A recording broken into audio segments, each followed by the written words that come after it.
Welcome back to the Speaking and Communicating podcast. I am your host, Roberta Ndlela. If you are looking to improve your communication skills, both professionally and personally, this is the podcast you should be tuning into. Communication and soft skills are crucial for your career growth and leadership development. And by the end of this episode, please log on to Apple and Spotify and leave us a rating and a review. Now let's get communicating with Dr. Tim Newman, who is an accomplished educator and sports professional. He has over 3 decades of experience in sports management, athletic training. He's been around the globe, not only in the US, but in my continent, in the country of Botswana, Malaysia, and Thailand. Dr. Tim founded the Dream Chasers Management Group, where he focuses on marketing techniques, strategic planning, and most importantly, which we'll talk about today because this show is about communication skills, he specializes in effective communication skills. He is the host of 2 podcasts. One is golf related. It's called the Golf Week Amateur Tour, and also Speaking with Confidence, which we'll focus on even more. Dr. Tim has also created the formula for speaking, and we will be delving deep into that much later. And before I go any further, please help me welcome him to the show. Hi, Tim. Hi, Roberta. How are you? I'm doing fantastic. Good to see you. It's good to see you. I have been waiting to talk to you for months. I love that. We connected. I reached out to you because you just kind of happened on my LinkedIn profile, and I saw you sound very interesting. And we connected, a couple months ago. And I tell you, for all your listeners, you all have a gem for our host here. It was probably the best initial conversation for podcasts that I've ever had. We've communicated, back and forth over those last couple of months, but I've been looking forward to talking to you and doing this interview for 2 months. That's very kind of you. I'm very humbled, Tim. Thank you so much. Well, firstly, it shows that the LinkedIn algorithm works. It does. And then secondly, but thank you so much for those kind words. I found that, and I know you and I will talk about it because we're both on the same platform where we source podcast guests because we're both communication skills experts. I found that I could pick up that energy about you immediately when you reached out, because I think both of us, we really are communications based, and that's why we could connect on so many levels. And that's hopefully one of the things our listeners will be able to catch during our conversation. Yeah, I think one of the biggest things that maybe people lose sight of is it doesn't really matter what industry you're in. It's all about the relationships that you build. It's all about, building relationships with other people, and, figuring out how, what are the commonalities that we have, and feeding off those commonalities and building those relationships from that perspective. And that's what really fosters good communication, because you also have to be a good listener. You have to be able to be able to detect body language and nonverbal communication, and not focus on what you're thinking and what you want to say, but focus on the people that you're actually talking to and building those good, solid relationships. What do they say in sales training? And we are always in sales, no matter who you are, no matter the industry, like you said, we are always in sales. Is the fact that if you listen, instead of, yes, you get the sales training, but you're not just going to regurgitate what you were trained on. If you listen to your potential customer, then you can go in the direction of where they're going. Exactly. And that's where you're most likely to land the sale. And speaking, I cannot emphasize relationship building enough.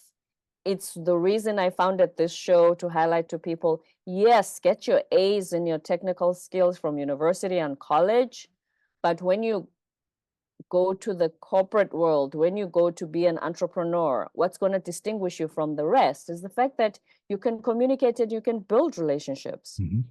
Because speaking of sales, whatever you're selling, if the person doesn't buy the first time, do you just discard them and say, okay, that failed, never again? You won't sell anything. If you do that, you're never going to sell anything. Right? Build the relationship, still nurture the relationship. The person can come back 6 months later, don't they? Exactly. Exactly. And, Mm, it, talk about that just as a, for example, another, kind of anecdote. When I was a young professional and trying to get into education, I was working on the business side, and I applied for a job, went to the interview, got along great. It was a good fit, but the person doing the hiring, he said, you know what, you're not really the good fit that we were looking for, but I'm going to have another position open in 2 months that you're going to be perfect for. I said, okay. We stayed in contact. He called me up. I came up, did another quick interview, and got the job because again, it's about building that relationship and staying in touch, because it's going to happen eventually. If I just said, okay, I'll talk to you in 2 months, I probably wouldn't have been in that position to take the job. mm. Or you probably would have thought, oh, it's just another way of rejecting me. He's being polite. Yep, exactly. Right. Relationships are very important, Mm-hmm. but also you cannot build relationships without those communication skills. You're No? right. No, you can't. You can't. And Mm, you mentioned soft skills and in college or university, and I, I I've come a long way, in doing this, and I've learned a lot over the course of my career. And I think that we have, I think we've failed our young professionals, our students, our kids, by not actually teaching them good soft skills.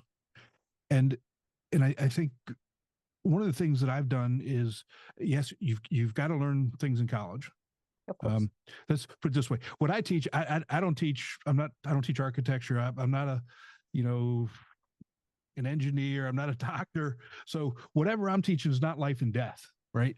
And so Mm, if I decide, okay, you know what, you really should know this, but if you don't get this, you're going to get that, some technical skills when you graduate and get a job. It's not life or death. But if you don't know how to talk to people, if you don't know how to write an email, if you don't know how to interact with people, it doesn't matter what you know or don't know, you're never going to go out and be successful. mm, mm. Oh, we certainly need our doctors to Yes. get A's on their tests about the heart so that I know when he does my surgery, he'll be Right. successful. Right. But yes, you with those technical skills, because here's the thing, no matter, even if you sit in a cubicle, you're still dealing with people Mm-hmm. in some form. You're dealing with your colleagues, you're dealing with your leaders, you're dealing with the customer. You may not be at the front desk, but I've talked to a lot of IT founders, IT company founders, and they say, we lose millions when the sales team does not communicate to the programming team on what the customer wants. Then the Mm-hmm. customer comes and complains, cancels the account, wants a refund and whatnot. And the sales team, but we told you guys, and the programming guy says, but this is what you said. So there was a breakdown in communication there. The customer didn't get exactly the specs that were promised, and it's downhill from there. They Exactly. cannot emphasize enough how important it is to clearly communicate. Mm-hmm. Yeah, it's hard to get that across, at least from my perspective, to get that across to young professionals. That's a good one, and one that I deal with a lot is, let's just take the whole idea of, students getting ready to graduate and go off to get a job somewhere. One of the last classes that they take with me is a field experience or an internship, kind of like a full-time job. And when I'm preparing them to go out, we have a class meeting. I say, okay, now look, I'm not going to record this because I do it by Zoom. I'm not recording this. If you have questions, you need to ask questions while we're in here. And you need to make sure that you're taking notes, because when you go off to a job, you can't go to your supervisor and ask him the same question 15 times. They're expecting that you are proficient and that you've listened or that you followed directions or what have you. And you were hired for a reason to be able to go off and do that. If you keep going back to your supervisor 15 times because you didn't listen, because you didn't follow directions, you're not going to be in that position longer, and it's going to be very difficult for you to go forward. And invariably, I always get one or two students that say, well, I didn't take good notes. And I say, okay, now I understand that. So what could you have done differently, or what should you have done differently? Or what did I say that caused you to miss that point? What could I have done differently as well? Because it's not always on the other end. We also have to understand that us as individuals, you know, it may not be clear. What may be clear to you may not be clear to the person sitting next to you. Absolutely. Hence the self-awareness. Mm-hmm. If you take the time to even ask, like you said, you ask, how did you hear me? If you ask people how they experience you, how you communicate, how they receive it, how they decode it. And that's why we encourage if you say something to me, Tim, let's say you're my leader and you say to me, Roberta, here's what you need to do. It's good sometimes to rephrase and say, is it my understanding that you expect this and this from me? It's great to take notes. I love the idea of taking notes. Mm-hmm. What is that phrase they say? The faintest pen has a greater memory than the smartest brain or something. I can't remember the phrase. I'm probably butchering it, but something along the lines of, you're never going to forget if you take notes. However, like she said, she didn't take good notes. Did you take good notes? And did the decoding of the message, is it congruent to what was being said? Right. And, you know, you can't, you know, as a leader, as a speaker, or whatever, if you've got 15 people in front of you, you can't necessarily say the same thing 15 different ways to 15 different people all the time, but you do have to understand that everybody's not going to get it the same way. And, you know, again, that's one thing that I've learned over the course of my career. You know, when I first started, I said, okay, this is what I'm saying, this is what we're doing. You're either going to get it or you're not. And again, as you know, as we get older and as we learn things, you know, it's, again, number one, it's okay to admit that you're wrong. It's okay to say, okay, what do I need to do different, and how do I need to learn? But the people that we're leading also have to be able to see you doing that, so it's okay for them to do the same, and not expect perfection. That's the leadership. One of the leadership myths we try to bust, which is leaders think they should appear like they have all the answers, and they should appear as if they don't make mistakes, because they're not going to respect me if I make mistakes as a leader, or if I admit that I've made a mistake as a leader. I think that, at least from my perspective, I respect people that admit that they made a mistake more than people that dig their heels in and think that they're perfect, or think that they don't make the mistakes. We're pass blame off to somebody else. It's not my fault. It's this person's fault. It's not, you know, it wasn't me. It was this person over here. You know, as a leader, again, this is just my own opinion. As a leader, if I'm in charge of a team, I'm in charge of the team. And if there are any mistakes, it's my fault. Okay. You may have made a mistake, but it's my fault that you made that mistake for any number of reasons. Either you weren't trained properly, I didn't communicate expectations, you didn't understand, whatever it was. It still is still going to come back on me. And what can I do differently to help you to be better down the road? Not passing blame off of you. I take the blame. And also, has the leader created an environment where it's okay for me to admit if I made a mistake and not feel that I'm going to be in trouble, I'm going to be demoted, I'm going to get fired? Is the environment safe enough in the workplace? Yeah, and that's a good question. You know, for, you know, as a young professional, when you go out looking for jobs, is that something you're actually looking for? Or are you just taking the job that's offered to you? You know, when you go to an interview, they're interviewing you, but you should take that opportunity to be interviewing them as well. But again, back up a second. You need to know who you are as an individual. And this is something, again, that I try and and tell young professionals. If you don't know who you are as an individual, know what your beliefs are, what your core values are, what you're looking for, it's going to be a long road for you because it's going to be a lot of trial and error. And so when you go to an interview, you need to know who you are and what you're looking for and be interviewing them as well, because you may make a lot of money there, but it may not be a good fit. The culture may not work for you. It could be, like you just mentioned, it could be like you just mentioned, there's no room for error. And if you make an error, then, it's going to be penal on you. Then the question becomes, Tim, does that also get incorporated in your college curriculum, which is the self-awareness? I mean, some young professionals who just graduated, they don't know what core values are or what their own core values are. They've never taken the time to do that exercise. Does anybody walk them through that in college? It's sad to say, but I don't think that happens. And again, for me, sometimes I make a decision.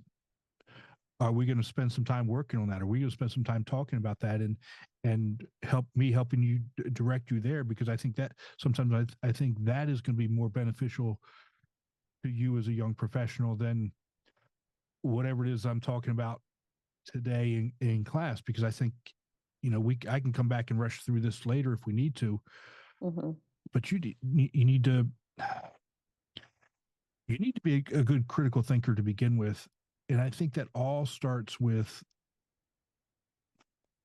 critical thinking about yourself. Because if you can't be a critical thinker about yourself and decide who you are, it's going to be very difficult for you to do that with anything else. At least Let's talk about critical thinking as a soft skill, because I don't think we talk about it enough. We usually do the conflict resolution, public speaking, empathy, and all those. Critical thinking does not usually get covered. No. Why is that? Because I think it's very critical, pun intended, that in addition to all the transferable soft skills that we always cover, why is critical thinking not shouted from the rooftops enough? Oh man, Bert, that's a great question, and I've got a couple of ideas, and and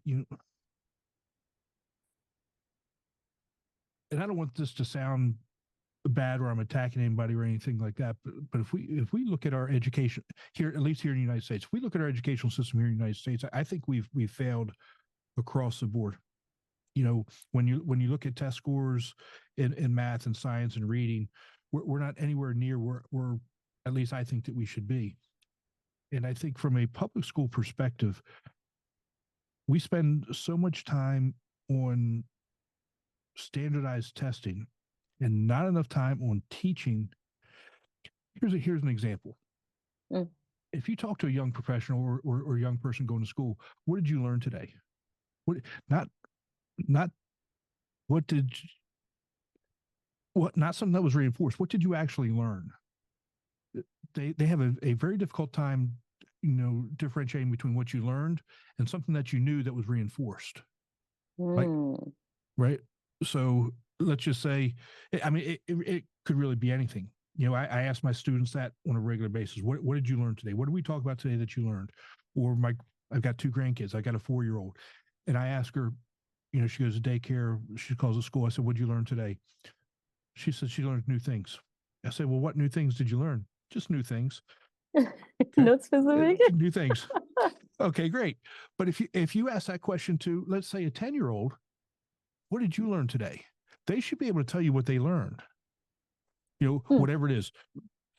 And verbs, they learn what verbs are, or they learned how to add or whatever they're doing in 10th, when they're 10 years old. I don't even know. Right. And I'm not sure that they can do that. And then you take that and you fast forward it up to when they come to me in college or at the university. They're so worried about what? They're worried about grades.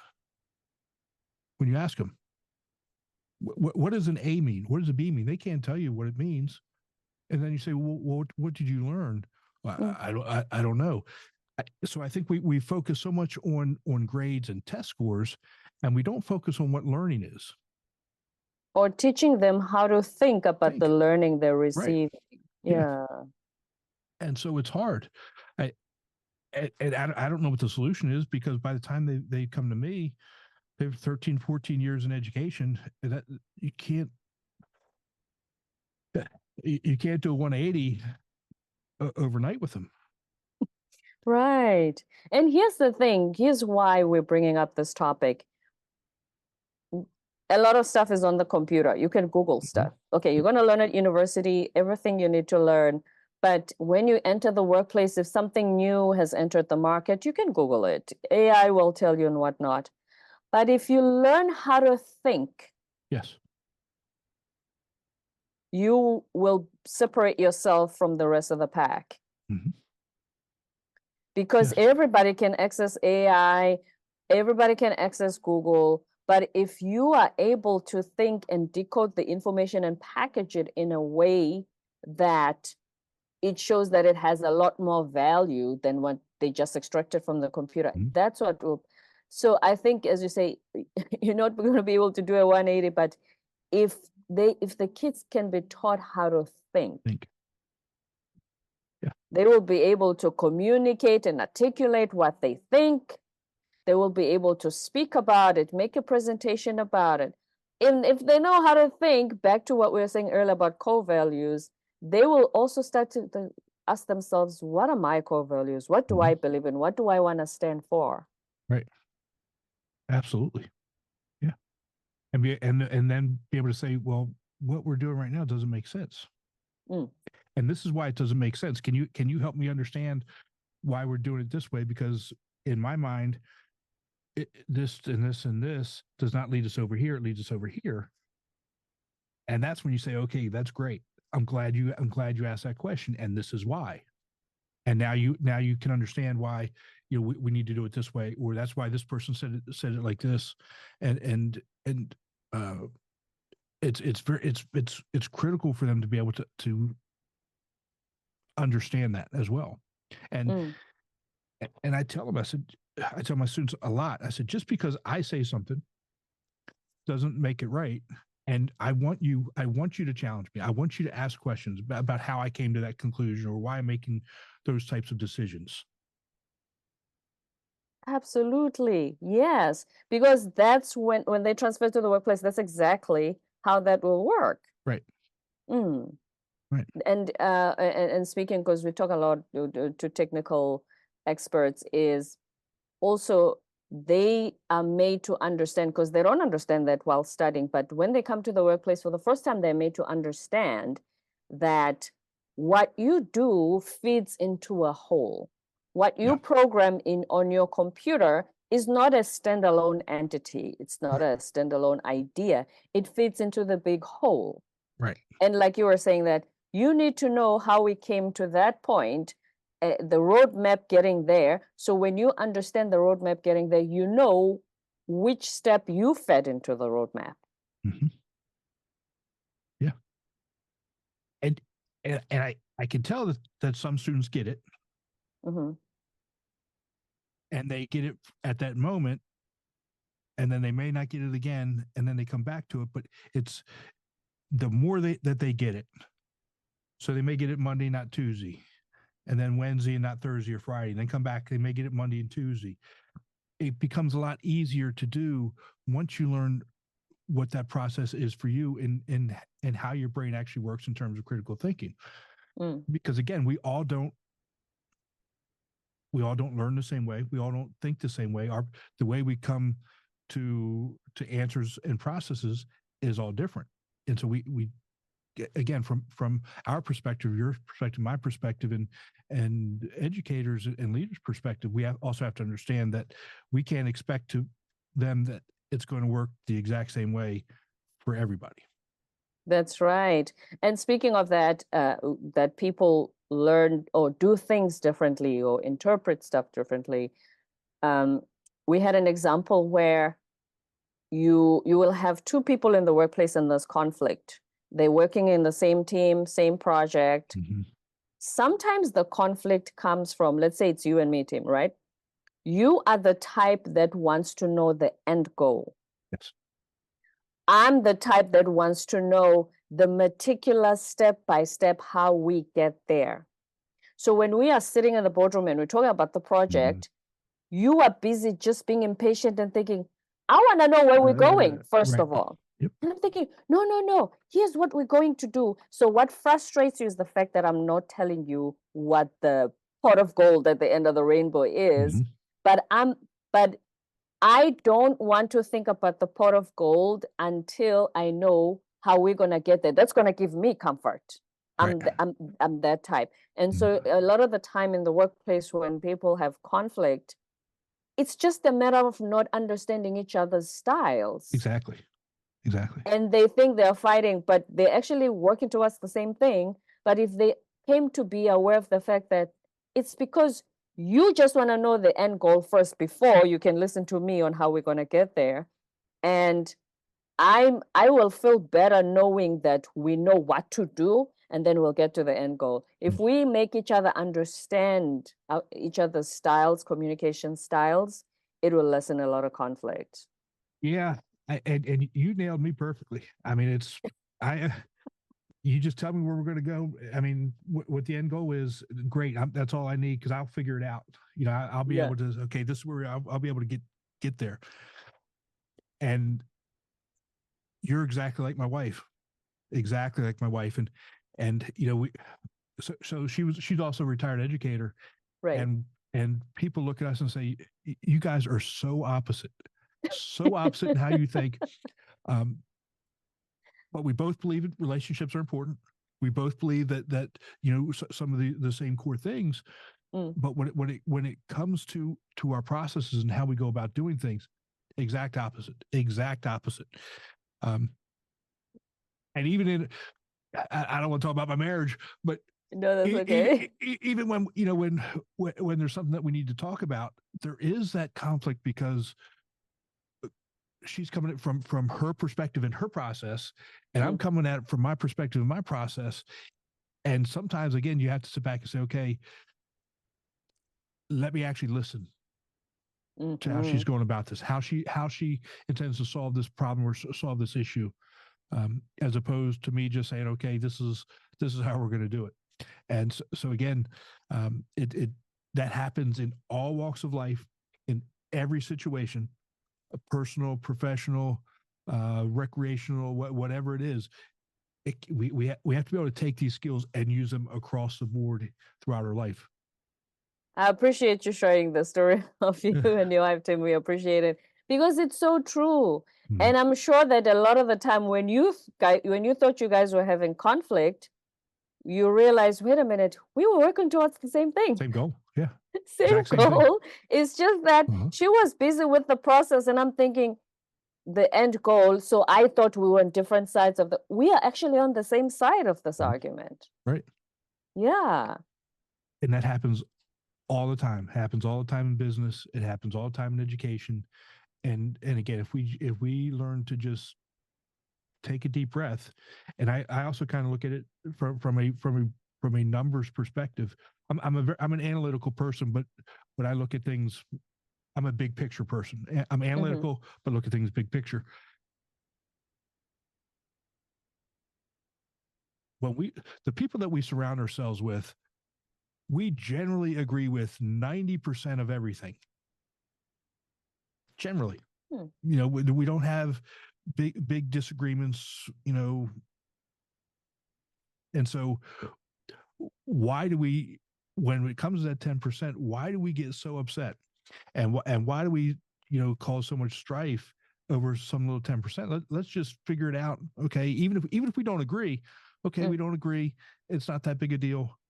Let's just agree to disagree and on whatever the issue is and just keep smiling and going on about our business. We let that 10%, because I think it's because of ego. We let that 10% get in the way of the bigger picture of what we're all trying to accomplish.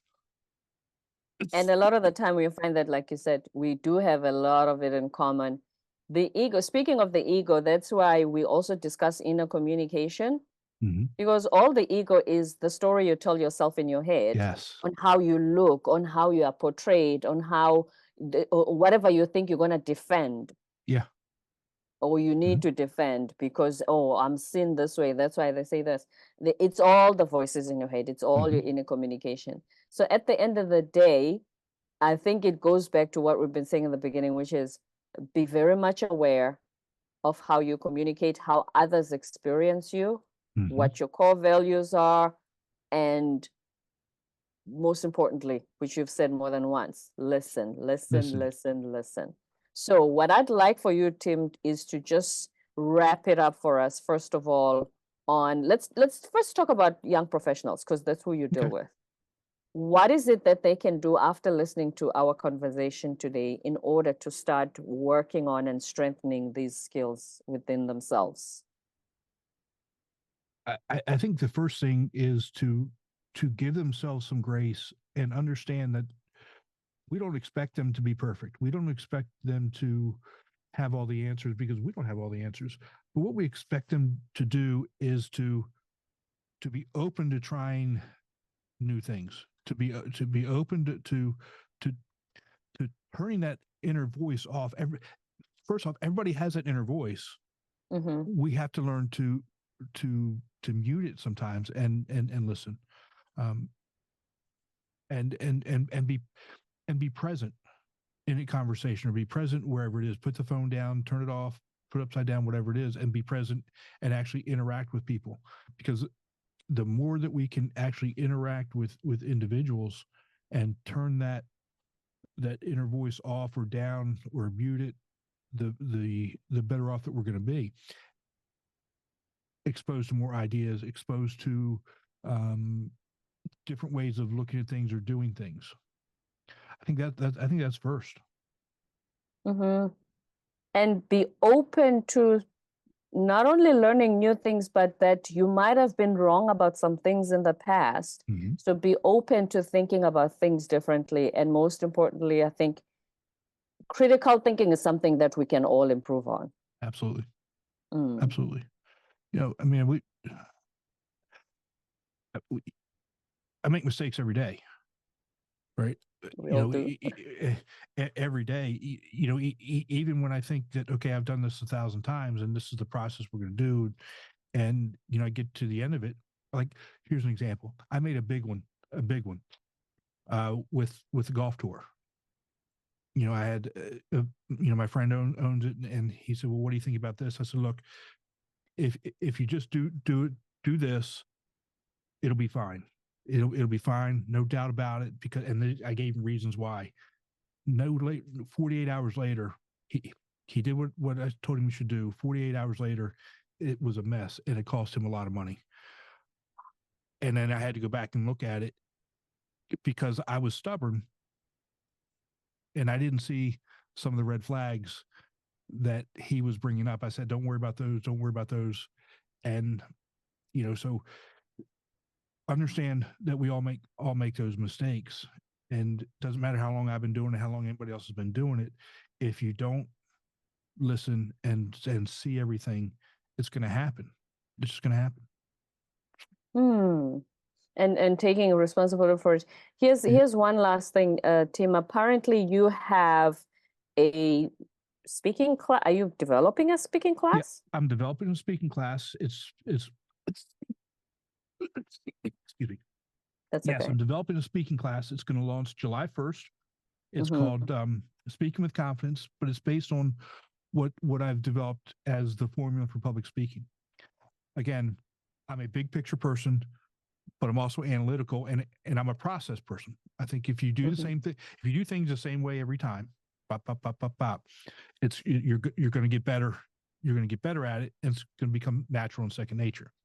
And I do believe, especially initially in terms of young professionals in public speaking, there's no process. If you when I give my students or an assignment and they've got to do a presentation on it, the very first thing they do when you ask them, what are you going to do, is, well, I'm going to open up PowerPoint. Well, that's you're already starting off the way we discourage PowerPoints on this show. you're already starting off wrong.